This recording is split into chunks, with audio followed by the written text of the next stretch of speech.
ವಿದ್ಯಾದಿನಕರ್ ಅವರು ಭಾಳ ಚಂದ ಅಬ್ಬಕ್ಕನ ಇತಿಹಾಸವನ್ನು ಭಾಳ ಚೆನ್ನಾಗಿ ಹೇಳಿದರು.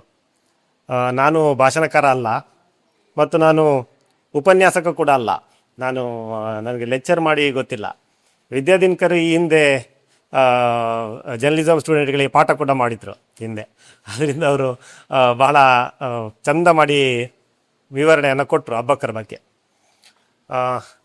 ನಾನು ಟಿಪ್ಪು ಸುಲ್ತಾನ್ ಬಗ್ಗೆ ಒಂದು ಪುಸ್ತಕವನ್ನು ಬರೆದಿದ್ದೆ, ಕರಾವಳಿಯ ಚರಿತ್ರೆಯಲ್ಲಿ ಹೈದರ್ ಅಲಿ ಮತ್ತು ಟಿಪ್ಪು ಸುಲ್ತಾನ್ ಅಂತೇಳಿ. ಆ ಟಿಪ್ಪು ಸುಲ್ತಾನ್ ಪುಸ್ತಕವನ್ನು, ಹೈದರ್ ಅಲಿ ಮತ್ತು ಟಿಪ್ಪು ಸುಲ್ತಾನ್ರ ಕರಾವಳಿಯ ಇತಿಹಾಸವನ್ನು ಬರೆಯುವಂಥ ಸಂದರ್ಭದಲ್ಲಿ, ಇಲ್ಲಿ ಹೆಚ್ಚಿನ ಸಂಖ್ಯೆಯಲ್ಲಿ ಹುಡುಗಿಯರಿದ್ದೀರಿ, ಬರೆಯುವಂಥ ಸಂದರ್ಭದಲ್ಲಿ ಟಿಪ್ಪು ಸುಲ್ತಾನ್ ಮತ್ತು ಮಹಿಳೆಯರ ಬಗ್ಗೆ ಒಂದು ಇತಿಹಾಸವನ್ನು ಅಧ್ಯಯನ ಮಾಡಲಿಕ್ಕೆ ನನಗೆ ಸಾಧ್ಯ ಆಯಿತು. ಮಹಿಳೆಯರ ಬಗ್ಗೆ ಟಿಪ್ಪು ಸುಲ್ತಾನ್ ಯಾವ ನಿಲುವನ್ನು ಹೊಂದಿದ್ರು, ಮಹಿಳೆಯರ ವಿಷಯದಲ್ಲಿ ಅವರ ಟಿಪ್ಪು ಸುಲ್ತಾನ್ನ ನಿಲುವುಗಳು ಏನೇನಿತ್ತು, ರಾಜಕೀಯ ನಿಲುವುಗಳೇನಿತ್ತು, ಅವರ ಸಾಮಾಜಿಕವಾದಂಥ ನಿಲುವುಗಳು ಏನೇನಿತ್ತು ಅನ್ನೋಂಥದ್ದನ್ನು ಸ್ಟಡಿ ಮಾಡಲಿಕ್ಕೆ ಸಾಧ್ಯ ಆಯಿತು. ಟಿಪ್ಪು ಸುಲ್ತಾನರು ಕರಾವಳಿಯನ್ನು ಆಳ್ವಿಕೆ ಮಾಡುವ ಮೊದಲು ಕರಾವಳಿಯಲ್ಲಿ ಮಹಿಳೆಯರ ಮತ್ತು ಹಿಂದುಳಿದ ವರ್ಗದವರ ಪರಿಸ್ಥಿತಿ ಹೇಗಿತ್ತು ಅಂತೇಳಿ ನಾವು ಸ್ಟಡಿ ಮಾಡಬೇಕು. ಅದನ್ನು ಅಧ್ಯಯನ ಮಾಡಿದಾಗ ಆಗಿನ ಕಾಲದ ಕರಾವಳಿಯ ಇತಿಹಾಸ, ಇಡೀ ಕರಾವಳಿಯ ಹಿಸ್ಟ್ರಿ ಏನಿದೆ, ಕೋಸ್ಟಲ್ ಹಿಸ್ಟ್ರಿ ಏನಿದೆ, ಅದು ನಮಗೆ ಗೊತ್ತಾಗುತ್ತೆ 200 ವರ್ಷದ ಹಿಂದಿನ ಕರಾವಳಿಯ ಇತಿಹಾಸ ಏನಿತ್ತು ಅಂತೇಳಿ. ಟಿಪ್ಪು ಸುಲ್ತಾನ್ ಮತ್ತು ಹೈದರ್ ಅಲಿ 1723-24 ಅವಧಿಯಲ್ಲಿ ದಕ್ಷಿಣ ಕನ್ನಡ ಜಿಲ್ಲೆಗೆ ಬಂದಂಥ ಸಂದರ್ಭದಲ್ಲಿ ದಕ್ಷಿಣ ಕನ್ನಡದಿಂದ ಮಲಬಾರ್ಗೆ ಹೋಗ್ತಾರೆ. ಮಲಬಾರ್ನಲ್ಲಿ ಅಲ್ಲಿನ ಬಂದರನ್ನು ವಶಪಡಿಸ್ಕೊಳ್ತಾರೆ. ಅಲ್ಲಿನ ನಾಯರ್ಗಳ ಜೊತೆ ಯುದ್ಧವನ್ನು ಮಾಡಿ ಅಲ್ಲಿನ ಶೇಖ್ ಅಲಿ ಅನ್ನುವಂಥ ಅಲ್ಲಿನ ರಾಜ ಯಾರಿದ್ದಾರೆ, ಕಣ್ಣನೂರು ರಾಜ ಯಾರಿದ್ದಾರೆ, ಕಣ್ಣನೂರಿನ ರಾಜರ ಜೊತೆಗೆ ಮೈತ್ರಿಯನ್ನು ಮಾಡಿಕೊಂಡು ಹೈದರ್ ಅಲಿ ಮತ್ತು ಟಿಪ್ಪು ಸುಲ್ತಾನರು ಮಲಬಾರ್ ಮತ್ತು ಕರಾವಳಿಯನ್ನು ಆಳ್ವಿಕೆಯನ್ನು ಮಾಡ್ತಾರೆ. ಕರಾವಳಿಯಲ್ಲಿ ನೌಕಾಪಡೆಯನ್ನು ಪ್ರಥಮವಾಗಿ ಸ್ಥಾಪನೆ ಮಾಡಿದವರು ಯಾರಾದರೂ ಇದ್ದರೆ ಅದು ಟಿಪ್ಪು ಸುಲ್ತಾನ್. ಇವತ್ತು ನಮ್ಮಲ್ಲಿ ಬಂದರಿದೆ. ಆ ಬಂದರನ್ನು ಸುಸಜ್ಜಿತವಾದಂಥ ಒಂದು ಬಂದರು, ಯಾವುದೇ ಭಾರತದ ಬಂದರು, ಅದನ್ನು ವಿದೇಶಿ ವಿನಿಮಯ ಮಾಡಬಹುದಾದಂತಹ ಬಂದರನ್ನು ಮಾಡಿದ್ದು ಯಾರಾದಿದ್ರೆ ಅದು ಹೈದರ್ ಅಲಿ ಮತ್ತು ಟಿಪ್ಪು ಸುಲ್ತಾನ್. ಆದರೆ ಟಿಪ್ಪು ಸುಲ್ತಾನ್ ಇಡೀ ಬಂದರನ್ನು ಮೇಲ್ದರ್ಜೆಗೇರಿಸ್ತಾರೆ. ಅದರ ಜೊತೆಗೆ ಬಂದರಿನಲ್ಲೇ ಒಂದು ನೌಕಾ ಸೇನೆಯನ್ನು, ನೇವಿಯನ್ನು ಪ್ರಾರಂಭವನ್ನು ಮಾಡ್ತಾರೆ. ಅವರ ನೇವಿ ಎಷ್ಟೊಂದು ಗಟ್ಟಿಯಾಗಿತ್ತು ಅಂತಂದರೆ ಅದಕ್ಕೆ ಶೇಖ್ ಅಲಿ ಅನ್ನುವಂತಹ ಒಬ್ಬ ಸೇನಾಧಿಕಾರಿ ಇರ್ತಾರೆ, ಕಣ್ಣನೂರಿನ ರಾಜ. ಅವರನ್ನು ರಾಜ ಅಲಿ ಸುಲ್ತಾನ್ ಅಂತ ಕೂಡ ಕರೀತಾರೆ. ಅವರು ಮಂಗಳೂರಿನ ನೌಕಾ ಸೇನೆ, ನೇವಿ ಏನಿತ್ತು ಆ ನೇವಿಯ ಮುಖ್ಯಸ್ಥರು. ಅವರು ಇಲ್ಲಿಂದ ಟಿಪ್ಪು ಸುಲ್ತಾನ್ನ ಸೈನ್ಯದ ಜೊತೆಗೆ ಮಾಲ್ಡೀವ್ಸ್ಗೆ ಹೋಗಿ ಮಾಲ್ಡೀವ್ಸ್ನ ರಾಜನನ್ನು ಸೋಲಿಸಿ ಅಲ್ಲಿನ ರಾಜನ ಕಣ್ಣನ್ನು ಕಿತ್ತು ಟಿಪ್ಪು ಸುಲ್ತಾನ್ನ ಮುಂದೆ ತಂದಿಡ್ತಾರೆ, ಹೈದರ್ ಅಲಿಯ ಮುಂದೆ ತಂದಿಡ್ತಾರೆ. ಹೈದರ್ ಅಲಿಗೆ ಎಷ್ಟು ಕೋಪ ಬರುತ್ತಂತಂದರೆ ಇಡೀ ಹಿಂದೂಸ್ತಾನ ಅಂತ ಏನಾಗ ಹೇಳ್ತಾ ಇದ್ರು, ಅದರಲ್ಲಿರುವಂಥ ಎಲ್ಲ ತುಂಡರಸರು, ರಾಜರು, ಚಕ್ರವರ್ತಿಗಳು, ಸುಲ್ತಾನರು ಎಲ್ಲರೂ ಕೂಡ ಹೈದರ್ ಅಲಿಯನ್ನು ಹೊಗಳಿಕ್ಕೆ ಶುರು ಮಾಡ್ತಾರೆ. ಅಯ್ಯೋ, ಮಾಲ್ಡೀವ್ಸ್ಗೆ ಹೋಗಿ, ಮಂಗಳೂರಿನಿಂದ ಮಾಲ್ಡೀವ್ಸ್ಗೆ ಹೋಗಿ ಮಾಲ್ಡೀವ್ಸ್ನ ರಾಜನನ್ನು ಸೋಲಿಸಿ ಅಲ್ಲಿನ ರಾಜನ ಕಣ್ಣ ಗುಡ್ಡೆಯನ್ನು ತೆಗೆದುಕೊಂಡು ಬಂದಂತಹ ಒಬ್ಬ ಭಾರತೀಯ ರಾಜ ಯಾರಾದ್ರೂ ಇದ್ರೆ ಅದು ಹೈದರ್ ಅಲಿ ಅಂತೇಳಿ. ಆದರೆ ಹೈದರ್ ಅಲಿಗೆ ಮಾತ್ರ ಅದರಿಂದ ಬಹಳ ಮುಜುಗರ ಆಗುತ್ತೆ. ಇದು ಸಂಭ್ರಮ ಪಡುವಂಥ ವಿಷಯ ಅಲ್ಲ. ನಾನು ಮಾಲ್ಡೀವ್ಸನ್ನು ಗೆದ್ದಿದ್ದೀನಿ ಅನ್ನೋ ಸಂಭ್ರಮ ಪಡುವಂಥ ವಿಷಯ ಅಲ್ಲ. ನಮ್ಗದು ಅಗತ್ಯನೇ ಇರಲಿಲ್ಲ ಮಾಲ್ಡೀವ್ಸ್ ಅನ್ನುವಂಥದ್ದು. ಜೊತೆಗೆ ಮಾಲ್ಡೀವ್ಸ್ನ ರಾಜನ ಕಣ್ಣನ್ನು ಕಿತ್ತು ತರುವಂಥದ್ದೇನಿದೆ ಅದು ನಮ್ಮ ಮಾನವೀಯತೆಯ ರಾಜಧರ್ಮ ಅಲ್ಲ. ಅದು ಆ ರೀತಿ ನಾವು ಮಾಡಬಾರ್ದು ಅಂತ ಹೇಳಿ ಆ ರೀತಿ ಅಲ್ಲಿಗೆ ದಾಳಿ ಮಾಡಿದಂತಹ ರಾಜನ ಶೇಖ್ ಅಲಿ ಏನಿದ್ದಾರೆ ಅವರನ್ನು ಅಮಾನತು ಮಾಡ್ತಾರೆ ಕೆಲಸದಿಂದ. ಹೈದರ್ ಅಲಿ ಅವರು ಅವರನ್ನು ಅಮಾನತು ಮಾಡಿ ಅವರ ತಮ್ಮನನ್ನು ಸೇನಾಧಿಕಾರಿಯನ್ನಾಗಿ ನೇಮಕವನ್ನು ಮಾಡ್ತಾರೆ. ಇಷ್ಟೊಂದು ಗಟ್ಟಿಯಾದಂತಹ ನೌಕಾ ಸೇನೆಯನ್ನು, ನಾನು ಏನಕ್ಕೆ ಕೇಳ್ತಾ ಇದ್ದೇನೆ ಅಂತ, ಅಷ್ಟೊಂದು ಗಟ್ಟಿಯಾದಂಥ ನೌಕಾ ಸೇನೆಯನ್ನು ಹೈದರ್ ಅಲಿ ಅವರು ಹೊಂದಿದ್ರು. ರಾಣಿ ಅಬ್ಬಕ್ಕನ ವಿಷಯವನ್ನು ಇವರು ಭಾಳ ಚೆನ್ನಾಗಿ ಹೇಳಿದರು, ವಿದ್ಯಾದಿನಕರ್ ಅವರು ಭಾಳ ಚೆನ್ನಾಗಿ ಹೇಳಿದರು. ರಾಣಿ ಅಬ್ಬಕ್ಕ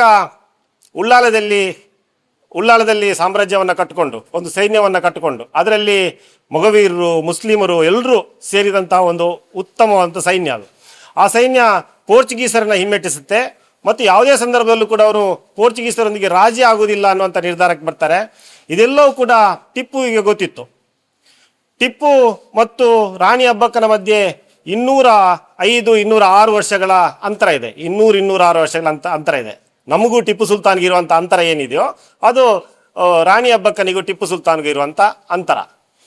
ಆ ಅಂತರದಲ್ಲೂ ಕೂಡ ಟಿಪ್ಪು ಸುಲ್ತಾನ್ಗೆ ರಾಣಿ ಅಬ್ಬಕ್ಕನ ಬಗ್ಗೆ ಹೆಚ್ಚಿನ ಮಾಹಿತಿ ಇತ್ತು. ಎಲ್ಲ ಮಾಹಿತಿ ಇತ್ತು. ನನ್ನ ಹಿಂದಿನವರು ಯಾವ ರೀತಿ ಪೋರ್ಚುಗೀಸರ ವಿರುದ್ಧ ಹೋರಾಡಿದ್ದಾರೆ, ನನ್ನ ಹಿಂದಿನವರು ಯಾವ ರೀತಿ ಡಚ್ಚರ ವಿರುದ್ಧ ಹೋರಾಡಿದ್ದಾರೆ, ನನ್ನ ಹಿಂದಿನವರು ಯಾವ ರೀತಿ ಬ್ರಿಟಿಷರ ವಿರುದ್ಧ ಹೋರಾಡಿದ್ದಾರೆ ಅನ್ನುವಂಥದ್ದು ಇಲ್ಲಿನ ಎಲ್ಲ ಇತಿಹಾಸ ಟಿಪ್ಪುವಿಗೆ ಗೊತ್ತಿತ್ತು. ಆದ್ದರಿಂದ ಅಬ್ಬಕ್ಕನ ನಂತರ ಬಂದಂಥ ಅರಸರು ಯಾರಿದ್ದಾರೆ, ಅಬ್ಬಕ್ಕನ ನಂತರ ವಂಶಸ್ಥರು ಬರ್ತಾರೆ, ಅರಸರಾಗಿ ಬರ್ತಾರೆ ಉಳ್ಳಾಲಕ್ಕೆ, ಅಥವಾ ಚೌಟ ಅರಮನೆ ಅಂತ ಇತ್ತು, ಮೂಡುಬಿದ್ರೆಯಲ್ಲಿ ಚೌಟ್ರ ಅರಮನೆ ಅಂತ ಇತ್ತು. ಆ ಚೌಟ್ರ ಅರಮನೆಯಲ್ಲಿ ಬರ್ತಾರೆ. ಆ ಅಬ್ಬಕ್ಕನ ನಂತರದ ಪೀಳಿಗೆ ಏನಿದೆ ಅದು ಪೋರ್ಚುಗೀಸರ ಜೊತೆಗೆ ಬ್ರಿಟಿಷರ ಜೊತೆಗೆ ರಾಜಿಯನ್ನ ಮಾಡ್ಕೊಂಡು ಹೋಗುತ್ತೆ. ಅಬ್ಬಕ್ಕನ ನಂತರದ ಪೀಳಿಗೆ ಟಿಪ್ಪು ಸುಲ್ತಾನ್ ಬರುವಂತ ಸಂದರ್ಭದಲ್ಲಿ ಅಬ್ಬಕ್ಕನ ಮರಿಮೊಮ್ಮಗ ಯಾರಿದ್ದಾರೆ, ಚಂದ್ರಶೇಖರ ಚಿಕ್ಕರಾಯ ಅಂತ ಇರ್ತಾನೆ ಟಿಪ್ಪು ಸುಲ್ತಾನ್ ಕಾಲದಲ್ಲಿ. ಅವನು ಅಬ್ಬಕ್ಕನ ಮರಿಮೊಮ್ಮಗ. ಈ ಚಂದ್ರಶೇಖರ ಚಿಕ್ಕರಾಯ ಬ್ರಿಟಿಷರ ಜೊತೆ ಸೇರ್ಕೊಂಡಿರ್ತಾರೆ. ಆಗ ಟಿಪ್ಪು ಸುಲ್ತಾನ್ ಅವ್ರನ್ನ ಕರೆದು ಹೇಳ್ತಾನೆ, ಚಂದ್ರಶೇಖರ ಚಿಕ್ಕರಾಯನ್ನ ಕರೆದು ಹೇಳ್ತಾರೆ, ನೋಡಿ ನಾವು ಬ್ರಿಟಿಷರ ವಿರುದ್ಧ ಹೋರಾಡಬೇಕಾಗಿದೆ, ಈ ನೆಲ ನಮ್ಮದು, ಯಾವುದೇ ಕಾರಣಕ್ಕೂ ನಾವು ಬ್ರಿಟಿಷರ ಜೊತೆ ಹೋರಾಡೋದ್ರಿಂದ ತಪ್ಪಿಸ್ಕೊಳ್ಬಾರ್ದು ಮತ್ತು ಬ್ರಿಟಿಷರ ಜೊತೆಗೆ ರಾಜಿ ಮಾಡ್ಕೊಳ್ಬಾರ್ದು ಅಂತ ಹೇಳಿ ಅಬ್ಬಕ್ಕನ ಮರಿಮೊಮ್ಮಗನಿಗೆ ಟಿಪ್ಪು ಸುಲ್ತಾನ್ ಹೇಳ್ತಾರೆ. ಆದರೆ ಅವರು ಕೇಳದೆ ಇರೋದಕ್ಕೆ ಬೇರೆ ಬೇರೆ ಕಾರಣಗಳನ್ನ ಕೊಡ್ತಾರೆ. ನಮ್ಗೆ ಇಲ್ಲಿ ನಿಮಗೆ ಕಪ್ಪ ಕೊಡ್ಬೇಕು, ನಾವು ಕಪ್ಪ ಕೊಡ್ಲಿಕ್ಕೆ ಸಾಧ್ಯ ಆಗುದಿಲ್ಲ, ಇಷ್ಟೊಂದು ಮಟ್ಟದ ಕಪ್ಪವನ್ನು ಕೊಡ್ಲಿಕ್ಕೆ ಸಾಧ್ಯ ಆಗುದಿಲ್ಲ ಅನ್ನುವಂಥದ್ದನ್ನ ಹೇಳಿದಂಥ ಸಂದರ್ಭದಲ್ಲಿ ಟಿಪ್ಪು ಸುಲ್ತಾನ ಜಾಗದಲ್ಲಿ ಬೇರೆ ಯಾವುದೇ ರಾಜ ಇದ್ದಿದ್ರೆ, ನೀನು ರಾಜ್ಯವನ್ನ ಬಿಟ್ಟು ಹೋಗು, ನೀನು ರಾಜ ಆಗ್ಲಿಕ್ಕೆ ನಾಲಾಯಕ್, ನೀನು ಈ ರಾಜ್ಯವನ್ನ ನಾನು ಸ್ವಾಧೀನಪಡಿಸ್ಕೊಳ್ತೀನಿ, ಇನ್ನು ಮುಂದೆ ನಾನೇ ನೋಡ್ಕೊಳ್ತೀನಿ ಅಂತ ಹೇಳ್ಬೋದಿತ್ತು ಟಿಪ್ಪು ಸುಲ್ತಾನ್. ಆದರೆ ಉಳ್ಳಾಳದ ರಾಣಿ ಅಬ್ಬಕ್ಕನ ಮರಿಮೊಮ್ಮಗ ಅನ್ನೋ ಕಾರಣಕ್ಕಾಗಿ ಅವರಿಗೆ ಎಲ್ಲ ರೀತಿಯ ರಿಯಾಯಿತಿ, ನೀನು ಕಪ್ಪವನ್ನೇ ಕೊಡಬೇಕಾಗಿಲ್ಲ ಅನ್ನುವಂಥ ರಿಯಾಯಿತಿಯನ್ನ ಟಿಪ್ಪು ಸುಲ್ತಾನ್ರು ಚಂದ್ರಶೇಖರ ಚಿಕ್ಕರಾಯ ಅಂದ್ರೆ ಉಳ್ಳಾಲದ ರಾಣಿ ಅಬ್ಬಕ್ಕನ ಮರಿಮೊಮ್ಮನಿಗೆ ಟಿಪ್ಪು ಸುಲ್ತಾನ್ ಕೊಡ್ತಾರೆ. ಆ ರೀತಿ ಕಪ್ಪವನ್ನೇ ಕೊಡಬೇಕಾಗಿಲ್ಲ ಅನ್ನುವಂಥದ್ದನ್ನ ಟಿಪ್ಪು ಸುಲ್ತಾನ್ ಆದೇಶ ಮಾಡಿದ್ರೂ ಕೂಡ ಚಂದ್ರಶೇಖರ ಚಿಕ್ಕರಾಯ ಮತ್ತೆ ಬಂದು ಟಿಪ್ಪು ಸುಲ್ತಾನ್ ಹತ್ರ ಹೇಳ್ತಾನೆ, ನನಗೆ ರಾಜ್ಯವನ್ನು ನಿರ್ವಹಣೆ ಮಾಡ್ಲಿಕ್ಕೆ ಸಾಧ್ಯ ಇಲ್ಲ ನನಗೆ ಅಂತ ಹೇಳಿ, ಕಪ್ಪವನ್ನೇ ಕೊಡ್ಲಿಕ್ಕಿಲ್ಲ, ಫ್ರೀಯಾಗಿ ರಾಜ್ಯಭಾರ ನಡೆಸು ಅಂತಂದ್ರು ಅವರು ನಾನು ರಾಜ್ಯಭಾರ ಮಾಡ್ಲಿಕ್ಕೆ ಸಾಧ್ಯ ಇಲ್ಲ ಅಂತ ಹೇಳ್ತಾರೆ. ಆಗ ಮತ್ತೆ ಟಿಪ್ಪು ಸುಲ್ತಾನ್ ಹೇಳ್ತಾರೆ, ನಿಮಗೆ ಮೈಸೂರು ರಾಜ್ಯದ ಖಜಾನೆಯಿಂದ ನಿನಗೆ ಎಷ್ಟು ವರಹಗಳು ಬೇಕು ಆ ದುಡ್ಡನ್ನ, ಅನುದಾನವನ್ನ ಮೈಸೂರು ರಾಜ್ಯದ ಖಜಾನೆಯಿಂದ ಕೊಡ್ತಾರೆ ಅನ್ನುವಂಥದ್ದನ್ನ ಟಿಪ್ಪು ಸುಲ್ತಾನ್ ಆದೇಶವನ್ನ ಮಾಡ್ತಾರೆ. ಅಂದ್ರೆ ಟಿಪ್ಪು ಸುಲ್ತಾನ್ಗೆ ಈ ರೀತಿಯ ಒಂದು ರಾಜಕೀಯ ಪ್ರಜ್ಞೆ ಏನಿತ್ತು, ಬ್ರಿಟಿಷರ ಜೊತೆ ನಿಲ್ಬೇಕಾದವರೇ ಯಾರು, ಬ್ರಿಟಿಷರ ಜೊತೆ, ಪೋರ್ಚುಗೀಸರ ಜೊತೆಗೆ, ವಿದೇಶಿಯರ ಜೊತೆಗೆ ಅಥವಾ ಈ ರೀತಿಯ ಪರಕೀಯ ಕಂಪನಿಗಳ ಜೊತೆಗೆ ನಿಲ್ಬೇಕಾದವರು ಯಾರು ಅನ್ನುವಂತಹ ರಾಜಕೀಯ ಪ್ರಜ್ಞೆ ಏನಿತ್ತು ಅದು ಟಿಪ್ಪುವಿಗೆ ಬಹಳ ಸ್ಪಷ್ಟವಾಗಿತ್ತು. ಈಗ ಕುಂಬಳೆಯ ಅರಸನಿಗೆ ಟಿಪ್ಪು ಬರೆದಂತಹ ಪತ್ರ, ಸೊ ಟಿಪ್ಪುವಿನ ಆ ರಾಜಕೀಯ ಪ್ರಜ್ಞೆ ಏನಿತ್ತು, ಕುಂಬಳೆಯ ಅರಸನಿಗೆ ಒಂದು ಪತ್ರ ಬರೀತಾರೆ. ಆ ಪತ್ರ ಈಗಲೂ ನಮ್ಮ ಬಳಿ ಇದೆ. ಅಂದ್ರೆ ಆ ಪತ್ರವನ್ನ ಬ್ರಿಟಿಷರೇ ಸಂಗ್ರಹವನ್ನ ಮಾಡ್ತಾರೆ. ಟಿಪ್ಪು ಕುಂಬಳೆಯ ಅರಸನಿಗೆ ಪತ್ರ ಬರೆಯುವಾಗ ಆ ಪತ್ರವನ್ನ ನೀವು ಓದಿದ್ರೆ ಒಂದು ಕ್ಷಣ ನಿಮ್ಮ ಮೈ ರೋಮಾಂಚನ ಆಗುತ್ತೆ. ಅದರಲ್ಲಿ ಅವ್ರು ಎಷ್ಟು ಸ್ಪಷ್ಟವಾಗಿ ಬರೀತಾರೆ ಅಂತಂದ್ರೆ, ನೋಡಿ ನೀವು ಕಿತ್ತಾಡ್ಕೊಳ್ಳುವಂಥದ್ದೇನಿದೆ ಅದು ಇದ್ದೇ ಇದೆ, ನೀವು ಜಗಳ ಮಾಡುವಂಥದ್ದು, ನಮ್ಮ ಮಧ್ಯೆ ಇರುವಂತಹ ಭಿನ್ನಾಭಿಪ್ರಾಯಗಳು ಇದೆಲ್ಲ ಇದ್ದೇ ಇದೆ. ಆದ್ರೆ ಅಂತಿಮವಾಗಿ ನಾವು ಬ್ರಿಟಿಷರ ವಿರುದ್ಧ ಹೋರಾಟವನ್ನು ಮಾಡಬೇಕಾಗಿದೆ. ಈ ಭೂಮಿ ನಮ್ಮದು, ಈ ನೆಲ ನಮ್ಮದು, ಆದ್ರಿಂದ ನಾವು ಈ ನೆಲವನ್ನ ಪರಕೀಯರಿಗೆ ಕೊಡಬಾರ್ದು ಅನ್ನುವಂತಹ ಪತ್ರವನ್ನ ಕುಂಬಳೆಯ ರಾಜನಿಗೆ, ಕುಂಬಳ ರಾಜ ಅಂತಲೇ ಸ್ಟಾರ್ಟ್ ಆಗುತ್ತೆ ಆ ಪತ್ರವನ್ನು ಬರೀತಾರೆ. ಆಗಿನ ಟಿಪ್ಪು ಕಾಲದ ಬ್ರಿಟಿಷ್ ಕರ್ನಲ್ ವಿಲಿಯಂ ಕರ್ಕ್ಪಾರ್ಟಿಕ್ ಅನ್ನುವಂಥ ಒಬ್ಬ ಮೇಜರ್ ಕರ್ನಲ್ ಏನಿದ್ದಾರೆ, ಆ ಕರ್ನಲ್ ಟಿಪ್ಪು ಹತ್ಯೆ ಆದ ತಕ್ಷಣವೇ 1799 ಮೇ 4 ಟಿಪ್ಪು ಹತ್ಯೆ ಆಗುತ್ತೆ. ಆ ಹತ್ಯೆ ಆದ ತಕ್ಷಣವೇ ಆತ ಮೊದಲು ಮಾಡುವಂತ ಕೆಲಸ ಏನು ಅಂತಂದ್ರೆ, ಟಿಪ್ಪು ಬರೆದಂತ ಪತ್ರ ವ್ಯವಹಾರಗಳು ಏನೇನಿತ್ತು ಅಂತೇಳಿ, ಟಿಪ್ಪು ಯಾವೆಲ್ಲ ರಾಜರಿಗೆ ಬರೆದಿದ್ದಾರೆ ಅಂತೇಳಿ. ಅಂದ್ರೆ ಬ್ರಿಟಿಷರಿಗೆ ಬೇಕಾಗಿತ್ತು ಟಿಪ್ಪು ಯಾವ ರೀತಿ ಈ ಹೋರಾಟವನ್ನು ಸಂಘಟನೆಯನ್ನ ಮಾಡಿದ್ರು, ಜೊತೆಗೆ ಟಿಪ್ಪುವಿನ ಸ್ಟ್ರಾಟಜಿ ಯಾವ ರೀತಿ ಇತ್ತು, ಯಾವ್ಯಾವ ರಾಜ್ಯಗಳ ಪ್ರತಿಕ್ರಿಯೆ ಹೇಗಿತ್ತು ಅನ್ನುವಂಥದ್ದು ಬ್ರಿಟಿಷರಿಗೆ ಬೇಕಾಗಿತ್ತು ಮುಂದಿನ ಆಳ್ವಿಕೆಯನ್ನ ಮಾಡಲಿಕ್ಕೆ. ಅದಕ್ಕೋಸ್ಕರ ಟಿಪ್ಪು ಯಾವ್ಯಾವ ರಾಜರುಗಳಿಗೆ ಪತ್ರ ಬರೆದಿದ್ದಾನೆ ಆ ಎಲ್ಲ ಪತ್ರಗಳನ್ನ ವಿಲಿಯಂ ಕರ್ಕ್ಪಾರ್ಟಿಕ್ ಅವರು ಬ್ರಿಟಿಷ್ ಕರ್ನಲ್ ಯಾರಿದ್ದಾರೆ ಅವರು 1804 ವೇಳೆಗೆ ಅವರು ಆ ಸಂಗ್ರಹವನ್ನು ಪ್ರಾರಂಭ ಮಾಡ್ತಾರೆ.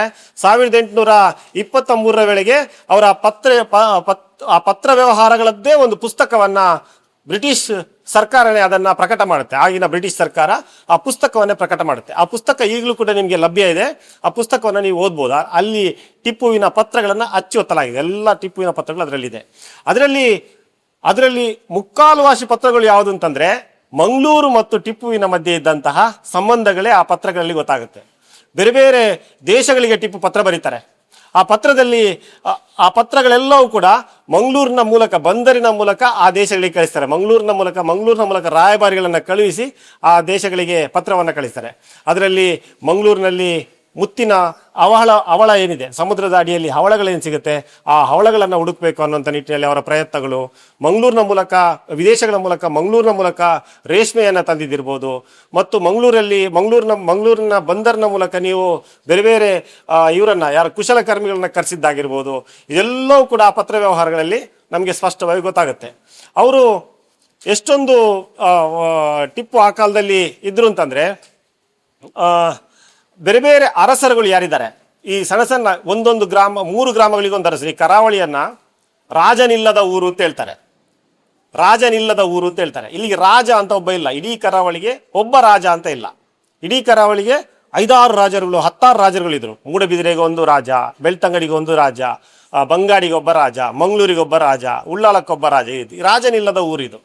ಸೊ ಈ ಎಲ್ಲ ಯಾವುದೇ ರಾಜರುಗಳನ್ನ ಆತ ಪದಚ್ಯುತಗೊಳಿಸಿಲ್ಲ. ಬದಲಾಗಿ ಎಲ್ಲ ರಾಜರುಗಳು ಟಿಪ್ಪು ಯಾವ ರೀತಿ ಬದುಕಿದ್ರೋ ಅದೇ ರೀತಿ ಬದುಕಿರಬೇಕು ಅಂತೇಳಿ ಅವ್ರು ಆಸೆ ಪಟ್ಟಿದ್ರು. ಟಿಪ್ಪು ಅದೇ ಚಕ್ರವರ್ತಿಯ ರೀತಿಯಲ್ಲೇ ಬದುಕಿರಬೇಕು ಅಂತೇಳಿ. ಇಲ್ಲಿನ ಒಬ್ಬ ಚೌಟ ರಾಜ ಅಂತ ಇರ್ತಾರೆ, ಒಬ್ಬ ಬಂಗಾಡಿಯ ಬಂಗರಸ ಅಂತ ಇರ್ತಾರೆ, ಇನ್ನೊಬ್ಬರು ಬೆಳ್ತಂಗಡಿಯ ಅಜಿಲ್ರು ಅಂತ ಇರ್ತಾರೆ. ಅವರೆಲ್ಲ 2 ಗ್ರಾಮ 3 ಗ್ರಾಮಕ್ಕೆ ಅರಸರು ಅವರು. ಆದರೆ ಟಿಪ್ಪು ಅವರನ್ನ ಭೇಟಿ ಮಾಡುವಂಥ ಸಂದರ್ಭದಲ್ಲಿ ಒಂದು ಆದೇಶವನ್ನೇ ಹೊರಡಿಸ್ತಾರೆ ಅವರು.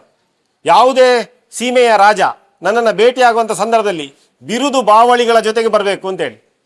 ಅಂದ್ರೆ ಟಿಪ್ಪು ಯಾವ ರೀತಿ ಬಿರುದು ಬಾವಳಿಗಳ ಜೊತೆ ಬರ್ತಾರೆ, ಬಾವುಟ, ಹಿಂದ್ಗಡೆ ಸೇನೆ, ಆನೆ, ಕುದುರೆ ಯಾವ ರೀತಿ ಇರುತ್ತೋ ಅದೇ ರೀತಿ ಒಂದು ಸೀಮೆ ರಾಜ ಕೂಡ ನನ್ನನ್ನು ಭೇಟಿಯಾಗಬೇಕು ಅಂತ ಆದೇಶವನ್ನು ಹೊರಡ್ತಾರೆ. ಈ ರೀತಿ ಒಂದು ಸಣ್ಣ ರಾಜರುಗಳನ್ನ ತೀರಾ ಡೆಮಾಕ್ರೆಟಿಕ್ ಆಗಿ ನೋಡಿದಂತಹ ರಾಜ ಕರಾವಳಿಯಲ್ಲಿ ಬಹುಶಃ ಯಾರೂ ಇಲ್ಲ. ಕರಾವಳಿಯನ್ನು ಆ ರೀತಿ ನೋಡಿದವರಿಲ್ಲ.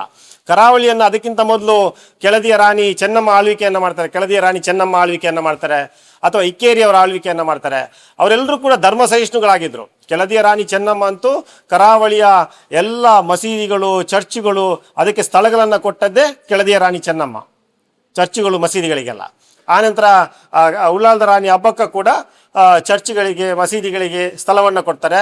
ಅವರು ದರ್ಗವನ್ನು ಕಟ್ತಾರೆ.